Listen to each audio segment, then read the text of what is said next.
अस्सलाम वालेकुम, welcome to my channel food Patari. हमारी पटारी आजकल कुछ चटपटा डिलीवर कर रही है। पटारी में आज भी कुछ क्रिस्पी और क्रंची सा है।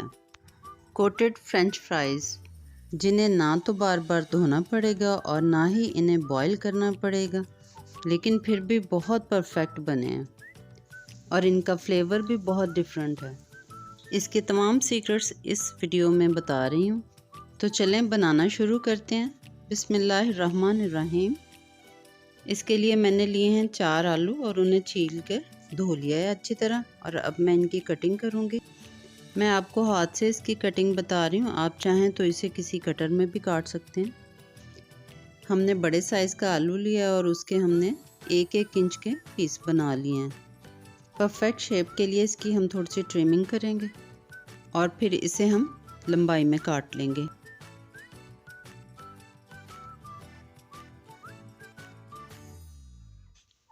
कुछ ये साइज़ हम रखेंगे। आलूओं की कटिंग कंप्लीट हो गई है।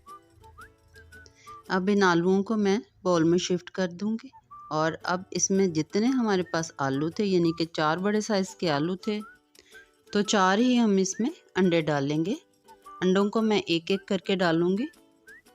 ये वही फ्राइज़ बनेंगे जो बाज़ार में बिकते हैं और जाते जाते हमारे कदम वहीं रुक जाते हैं और लिए बिना रह नहीं पाते। अब बारी है इसमें मसाले डालने की, और मैं इसमें डालूंगी 2 tablespoon chilli flakes, half teaspoon हल्दी और 1 टीस्पून नमक।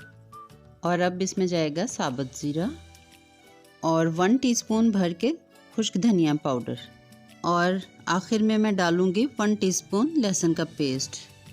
और अब इन सारे मसालों को हाथ से अच्छी तरह आलूओं के साथ मिक्स कर लेंगे।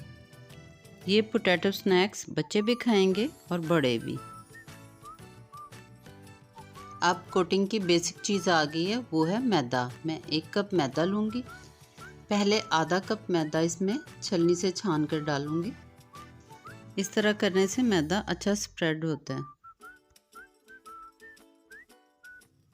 पहले इसे अच्छी तरह मिक्स कर लूँगी और फिर बाकी का जो आधा कप मैदा है उसे अब इसमें शामिल करूँगी।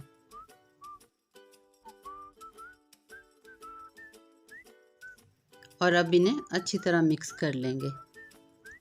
हाथों से मिक्स करें, ज़्यादा अच्छा काम होगा। सारे आलू इक्वली कोट हो गए और अब बारी है इन्हें फ्राई करने की। इसको मिक्स करते ही आपने फ्राई कर लेना, देर नहीं करनी।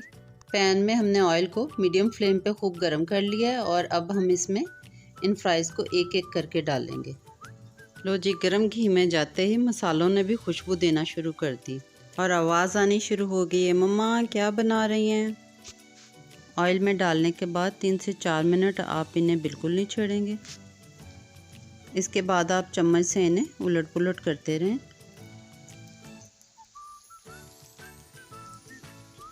और गोल्डन होने तक इन्हें फ्राई करेंगे। अब बन गए हैं ये ढाबा स्टाइल फ्रेंच फ्राइज़। हमारे कोटेड फ्रेंच फ्राइज़ बिल्कुल रेडी हैं। अब इनको स्ट्रेनर की मदद से हम निकाल लेते हैं। लगता है रेसिपी कुछ पसंद आ गई है आपको। अगर पसंद आ गई है तो झट से आप भी बना लें और जाते जाते चैनल को सब्सक्राइब करते जाएं। आप ऑयल को चेक करें, ऑयल बिल्कुल साफ़ है, इसमें कोई क्रम्स नहीं है। हमने जो कुछ भी आलूओं को लगाया था वो आलूओं के साथ ही वापस गया है। अल्हम्दुलिल्लाह बहुत ही मज़े की हमारी प्लेट तैयार है। रेसिपी को जल्दी से नोट कर लें, प्रैक्टिस भी कर लें। रमज़ानुल मुबारक आ रहा है और भी ऐसी मज़े की रेसिपीज़ बनती रहेंगी। आज के लिए इतना ही काफ़ी है। नई रेसिपी का इंतज़ार करें और अपनी दुआओं में याद रखें। अल्लाह हाफ़िज़।